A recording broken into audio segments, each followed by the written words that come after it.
Assalamualaikum warahmatullahi wabarakatuh. Saya Delvi Arandea, NPM 2016016 dari kelas PJSD 4B. Baik, di sini saya akan mempresentasikan materi PKN SD kelas lanjut. Baik, materi yang pertama yaitu 1 kelas 4 tentang keanekaragaman suku bangsa dan budaya. Indonesia merupakan salah satu negara yang memiliki keanekaragaman suku bangsa dan budaya. Hal ini tercermin dalam Bhinneka Tunggal Ika atau berbeda-beda tetap satu jua.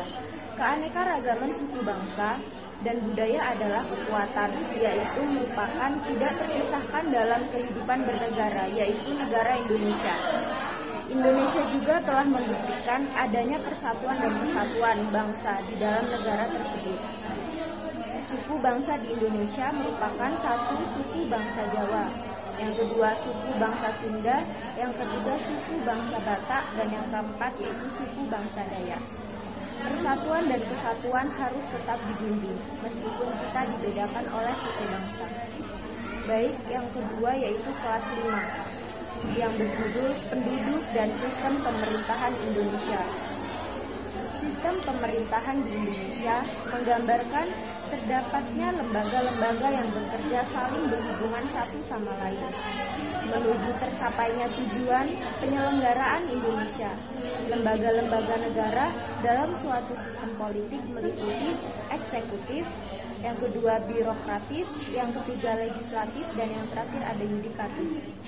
Dan ada juga lembaga lain seperti yang pertama parlemen, yang kedua pemilu, yang ketiga dewan menteri. Sistem pemerintahan suatu negara berbeda dengan sistem pemerintahan yang dijalankan di negara lain.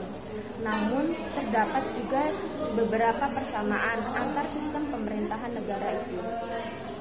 Baik, yang ketiga yaitu kelas 6, yang berjudul Penerapan Nilai-nilai Pancasila Hak Asasi Manusia atau HAM. Setiap manusia memiliki hak yang melekat di dalam dirinya sejak lahir. Hak itu tidak bisa diambil oleh orang lain, dan orang lain wajib menghormati hak tersebut.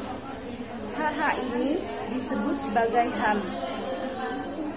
HAM, hak asasi manusia, sangat penting untuk mengatur kehidupan dasar kita semua, seperti mengatur tentang pendidikan, makanan, dan tempat tinggal yang layak.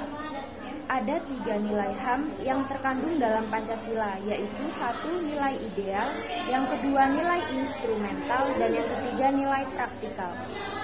Hubungan HAM, hak asasi, dengan setiap sila dalam Pancasila.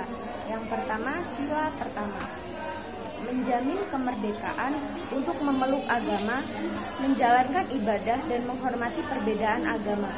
Yang kedua yaitu sila kedua, memposisikan setiap warga negara pada kedudukan yang sama dalam hukum.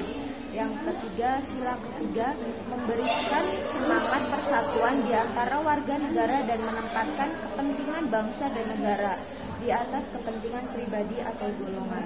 Yang keempat, sila keempat, mengajarkan untuk menghargai hak setiap warga negara untuk bermusyawarah mufakat yang dilakukan tanpa adanya tekanan ataupun paksaan.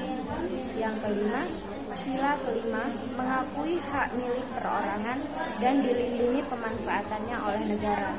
Baik, itu saja presentasi dari saya. Saya akhiri. Wassalamualaikum warahmatullahi wabarakatuh.